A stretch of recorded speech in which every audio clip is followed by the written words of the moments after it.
He's ubiquitous. So Axel, take it away. Show us what you guys did. Thank you, Jeff. So quick show of hands. How many of you guys actually knew that it was a hackathon today?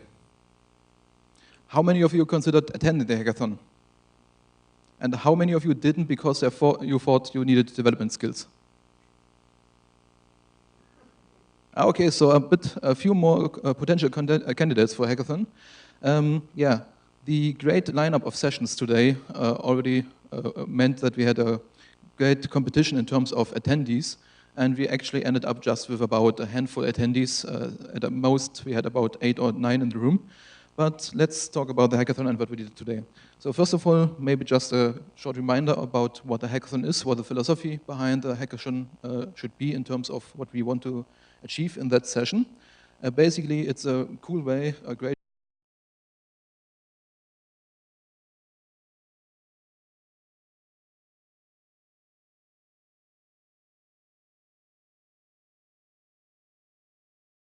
So you can choose basically any topic you like and work with other people's other great minds of the community together in achieving a common goal. It's also a chance to experiment. You don't have a unnerving project manager at your back, lighting a fire under your butt to meet deadlines and have success. You can even fail and still learn something valuable taken from that.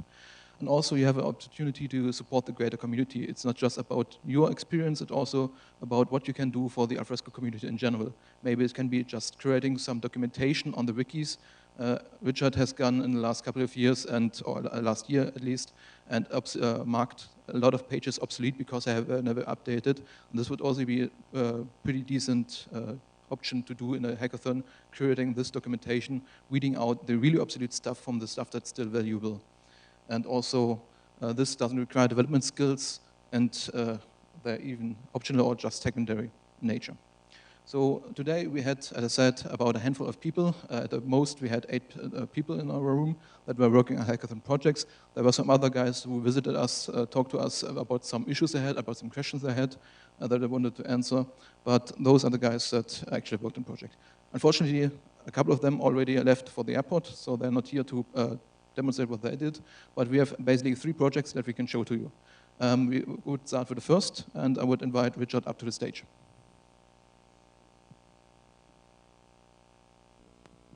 Thanks, Axel. So I'm a pretty good example of what Axel was saying about not having many development skills. Now I can use the excuse, I'm just a lowly product manager. But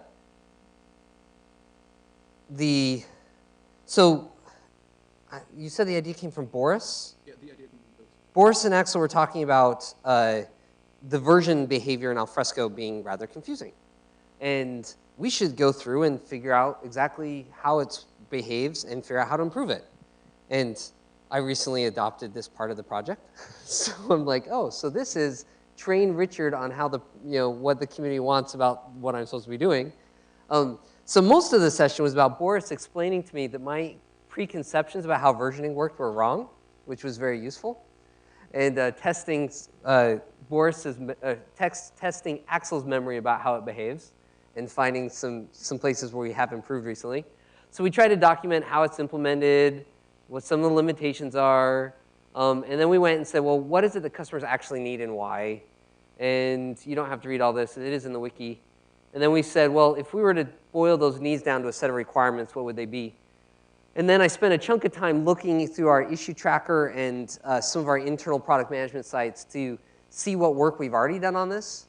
And even though Bindu remembers working with product management on some of these issues, we couldn't find any of the examples. So that tells us about the last time we examined this. So that was the summary of what we did. There was one other interesting finding. Axel, were you going to talk about your bug? Or, I mean, Angel, were you going to talk about your bug, or can I do that? That was Alf 2.1. What bug was it? 2.1.610. So it was also a lot of fun because is Angel's project, he was working on, he was playing with the model manager, and it didn't do what expected. And so that's the beautiful thing about the hackathon is Alfresco really wants to support the hackathon. We try to make sure that experts are in the room or that people can participate.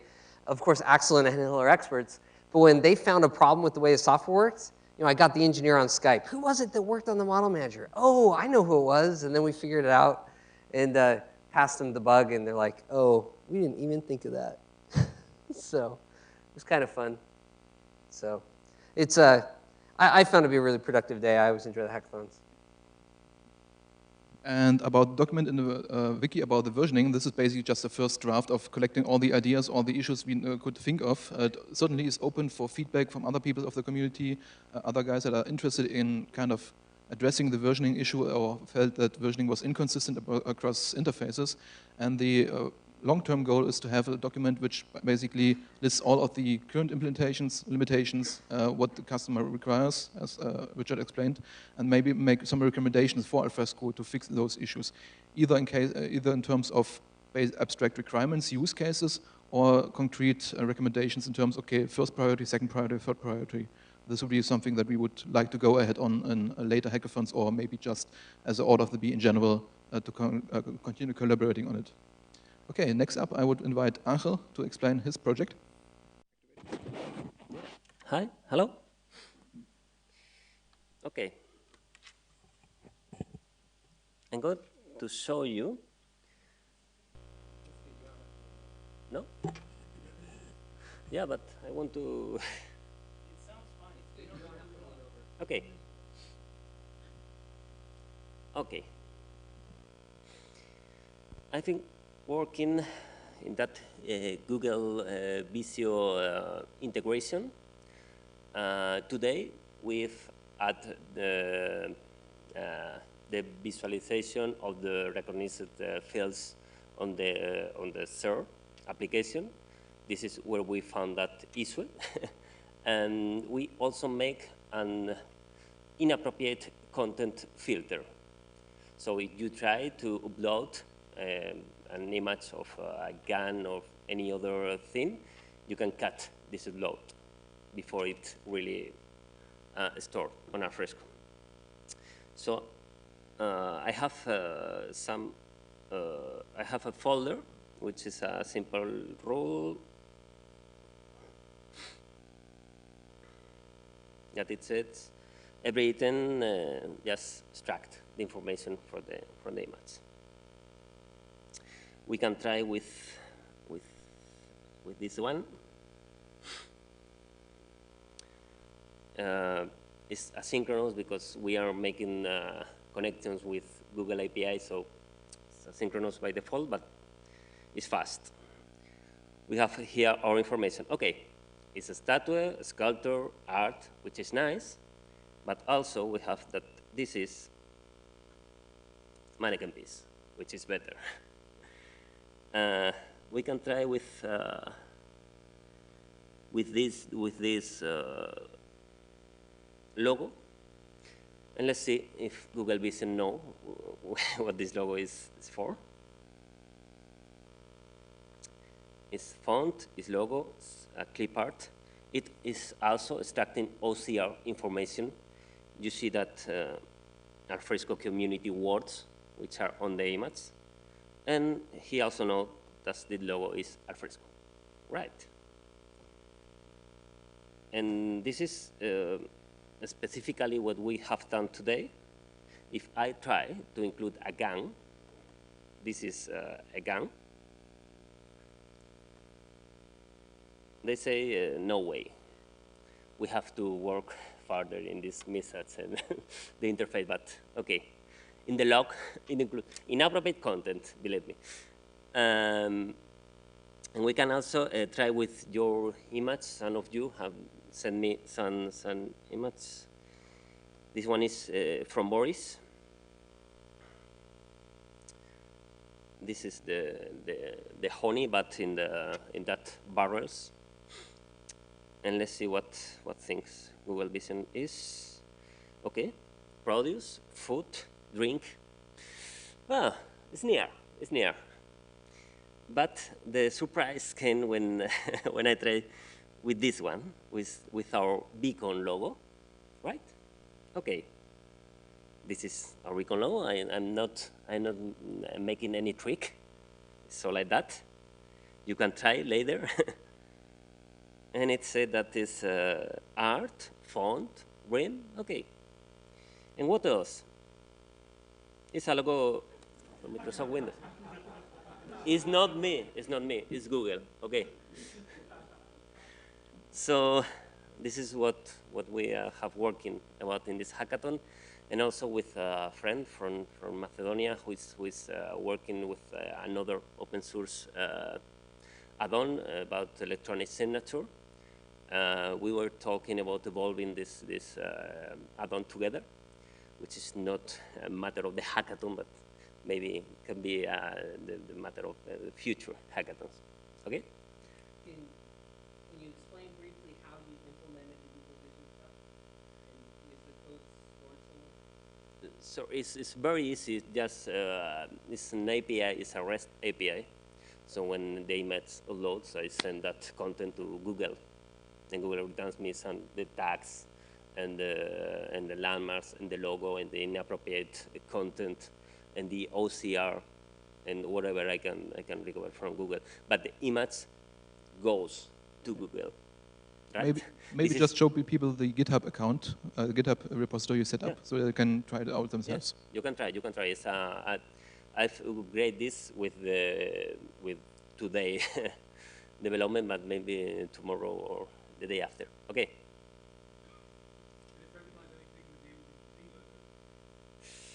We are not so famous as Alfresco, but I've tried, but no, we are not on Google yet. No. It even doesn't know that this is a B. It's cartoon art, smiley. It's not bad, but we are not on Google. Maybe next year. Okay. Any? Yeah. Sorry.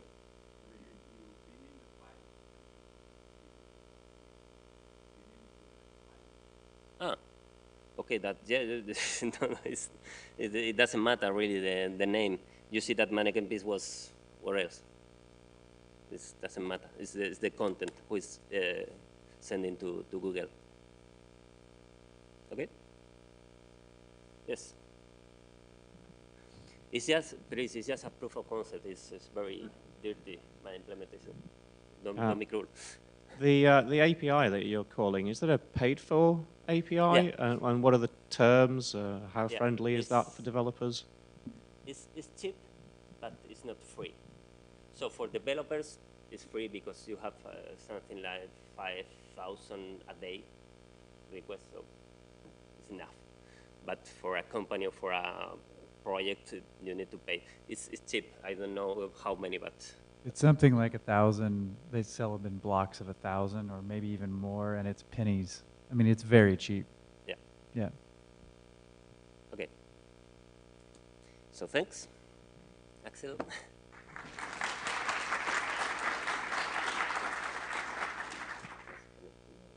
You can take it off. Yeah, thanks, Angel. And last, we have Emlyn, who's going to present us a project about using a different UI library in Alfresco Share. There we go. Right, so welcome to my wall of code. Right, so I am not a native Alfresco developer. I'm a straight-up web developer, have been for quite a while. I've only been programming against Alfresco in anger for the past couple of months. What I was keen to do is insert a different UI library, and I was quite keen to see if I could inject React.js into a share widget. Share widgets make use of the Dojo loader, which is a thin wrapper over Acquire.js, which is a little unfortunate because JavaScript, as fast as it moves, has somewhat moved towards CommonJS, using Browserify, bundling things together. So it doesn't really work so well. So what you have to do here is cannibalize a whole bunch of the components required to make React work, but it's all working. So for those not familiar with the new IQ framework, it's the only framework I've used because I have no legacy. Go me. And here what I've done is I have assigned the packages through one of the config XML nightmares you have to find and put on there. What is it with all the XML in Alfresco? And then, of course, what we do is we grab those things in, and the large part is it renders this component. The component itself is written in JSX. For those of you who don't know what JSX is, it is a way of having nice templating inside of JavaScript. The thing that makes it nice is that JavaScript, the one thing it doesn't come with is a good templating way of doing things. So in Alfresco, you use FreeMarker, but inside of JavaScript, usually you end up having a performance penalty because you end up having to do an extra request to pull things in to then do templating. So this is a nice way of getting around that. Some of the advantages of using something like React.js is that it is going to be using a virtual DOM to calculate changes it does to the web page. You may or may not know that every time you modify an element inside the DOM tree, you may or may not cause a repaint of the browser. Too many repaints, and that's basically what causes your frames per second to suffer on the web. We all like a nice, quick web application, so that's pleasant. I can also use things like ES6, ES7, so I can use the very latest features of JavaScript, have it Babelified and compiled to ES5, which is the standard in most browsers, and then have that injected and loaded into the Alfresco component. So quite a bit of today was just the futzing around with all the different config files you need. So if you want to make a dashlet work, you've got to have, you have an XML manifest file. My FreeMarker templates are, basically, just give me a flipping endpoint for me to strap my application into, things like that. And of course, you can have it both as a widget and as a full page itself. Some of the libraries you may want to use, React DOM and React itself are the things you will need. JSX Transformer, I started using this morning, but then got frustrated and just started compiling it myself and throwing the compiled thing into the system. And then underneath that, I have, my React widget dashlet, which of course has your standard, here's my CSS, my international, calculate, language stuffs, and that kind of jazz. The entry point, like this, as I say, gets a div which has an ID called app and renders the application. What it looks like is a bit like this. So here we go. I made a little thing, which is just a, just a table, jacks a table in there. I've added some nice UI widgets, which make use of a UI library called Semantic UI. That look like fun. I've got my own little buttons. Oh, they do little things. That's fun. All within the application itself. So it's all, nicely encapsulated and modularized. I haven't had to really concern myself with the rest of it.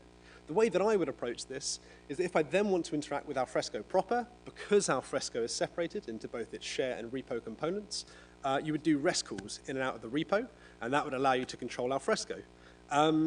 This means as well that, I fancy using React.js. Doesn't mean it's the best option for everything. There are other times where you want something more full-bodied. React.js is very good if you just want the view part of a JavaScript MVC framework. Whereas if you want something nice, heavyweight, and something that you'll probably get money for inside of a larger corporate setting, then Angular is a better choice in that particular regard. But because JavaScript moves so fast, the important thing is that you've got to be able to roll with the punches. It's kind of par for the course if you're doing modern web applications, is that the thing you start learning today may well be obsolete in 18 months. So the ability to be able to throw whatever we like into Alfresco, which has a nice stable base for doing document management, is a good way of doing things. Just to give you an idea of some of the interactive bits, this is automatically updating that timer sequence each time. But it does no DOM thrashing at all. So something like this, where you're almost doing sort of real-time updates of a particular piece of code, works particularly well. I could show you the profiler thing, but I'm pushing your time as it is. It's late on the last day of a conference, we're all falling asleep. So I've pushed that all up to alfresco-share-react.js. It's not pushed all into the repo yet, because they're blocking the ports one requires to access Git. Fair enough. But it will go up, and that's where it will be. As to whether I will continue on doing this, I don't know. I, throughout the day, was making it inside its own little container, not using Alfresco at all. I'm at a certain stage where, actually, I'd probably chuck away share entirely. But, that's just me. All right, thanks, everyone.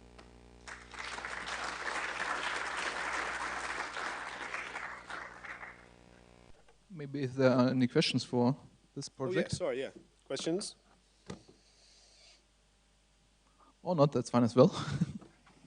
Thank you. Well, as I told you before, we only had 3 projects or 3 teams basically working in the hackathon a whole day. So this is all for our demos at the moment. The only thing on the agenda left for hackathon would be talking about moving forward with the topic of hackathons. Of course, when we do another beacon, there will obviously be another hackathon. But lessons learned from this day or from this conference will be that we will go back to the way the hackathons were done in Alfresco Summit and Alfresco DEF CON to have it either a day before or potentially a day after, depending on how the dates actually end up being. So that there's more of a chance for other people to attend and no conflict with the sessions here at the conference. Another hackathon topic would be to revive the global virtual hackathon that Alfresco already started, and maybe Richard will say something about this, or if he doesn't like, I can do it as well.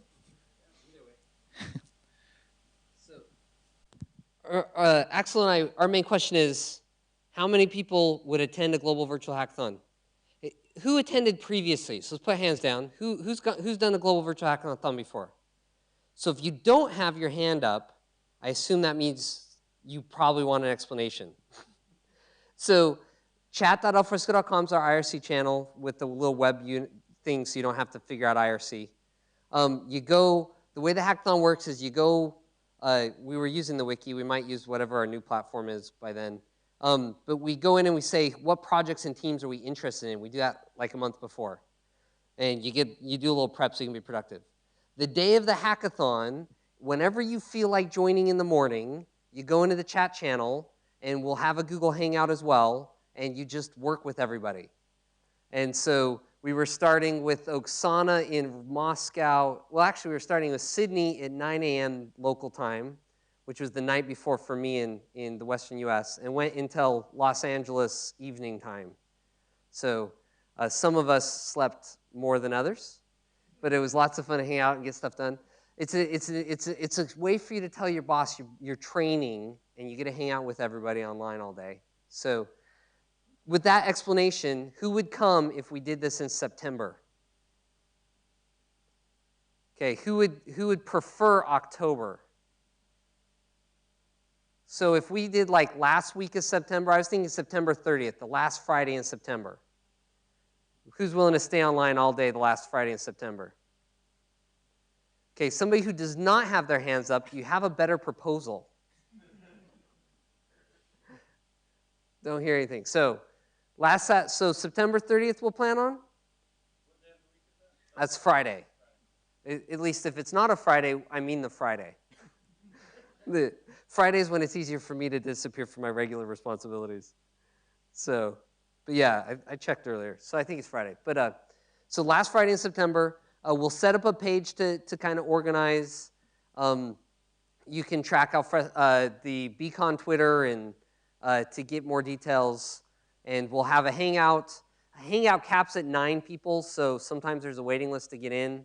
But the other thing about the hackathons is that you organize with your teams. So the hangout's just for us to talk together as a big group, but you'll be talking with your own team as you work during the day. So you might, there'll be more than one hangout. And then we do Tech Talk Live. Who has not heard of Tech Talk Live? No hands went up. So everybody knows about Tech Talk Live. First Wednesday of every month, Oli's in charge. So we do a demo. Instead of doing a demo at the end of the hackathon, since we're all leaving at different times, we do it during Tech Talk Live, and we'll all do a demo. So you can watch for that. Anything else we should discuss on topic? Okay. Well, this wraps up the hackathon demo and hackathon session. And next up will be the Q&A with Alfresco engineers and Order of the Bee. Thank you.